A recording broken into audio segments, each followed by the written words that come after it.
Hi, this is Meir. I'm sitting here with my staffer, my assistant, and my favorite client for these 2 weeks. So, I want to talk about the fact that people are looking for shortcuts for everything. We want to find the button that we can press that will fix all there is to fix. And in many ways, it works for us in life. We have washing machines that wash our clothes. We have cars that can take us to miles and miles that in the past took us days, if not years, to walk. We have planes that help us to cross the world within a day. But we think that our healthcare has to be the same way. Kind of primitive way of thinking. Just take the right pill, you'll get better. Just do the right surgery, you'll get better. And I cannot start to tell you how much that backfires. All right, do a cataract surgery. And it could go pretty good. You could end up having very good vision. But half of you will have all kinds of eye problems afterwards that sometimes the doctors don't even know to relate them to the cataract that you had. Yes, sometimes I recommend those surgeries. And there are those days when I have to do it with people who don't believe in surgeries, and it's never easy. But I remember the lady that took me 4 years to convince to finally remove her lens, and then she saw 20/20 and she never regretted it. On the other end, I think that I helped hundreds of people by now to prevent cataract surgery. Why?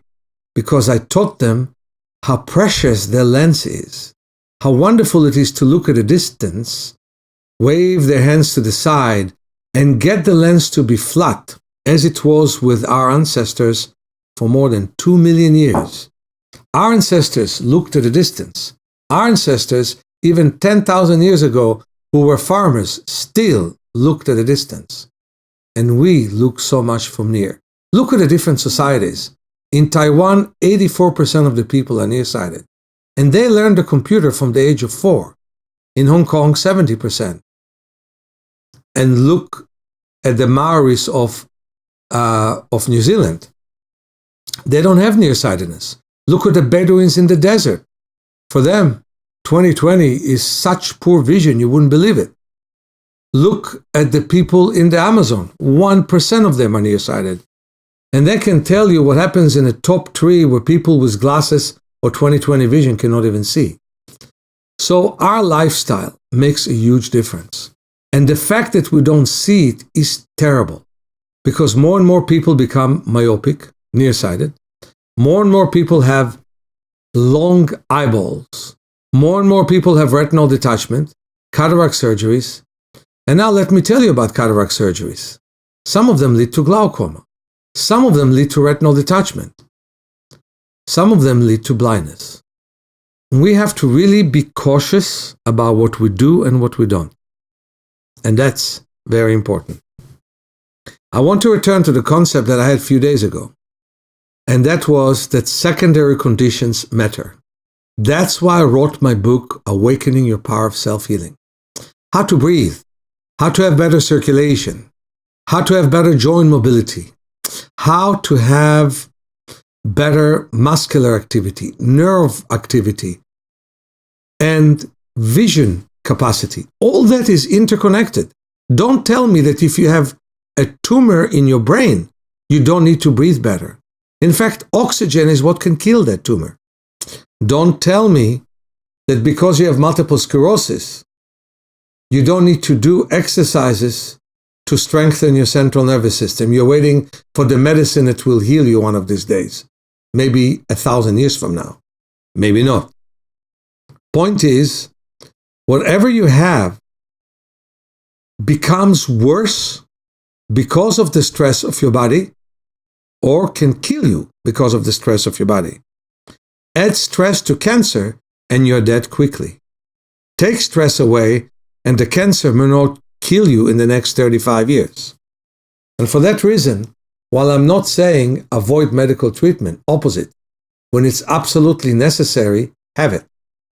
But work on your body, make it stronger. And then there are times when there is no medical treatment. So that's why I'm so happy that Sylvia, who is so diligent about working on herself, who worked on herself for hours before even coming to see me and taking this very long trip accompanied by her wonderful mother to San Francisco, already worked on herself and improved herself. And so her left eye has very poor vision. But the left eye deserves to see better even if it has poor vision. And so that's why we did a lot of work with her.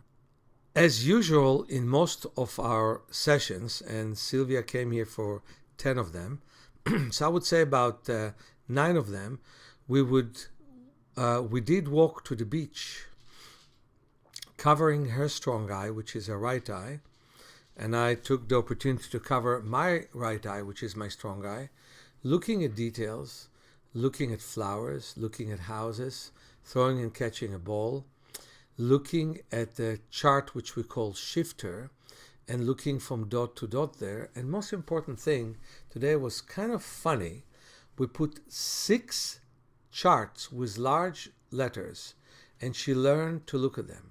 She learned to look at a chart, look at a letter that she can see, and register in her mind and in her brain. And from there, she could start and focus on most of the rest of the chart.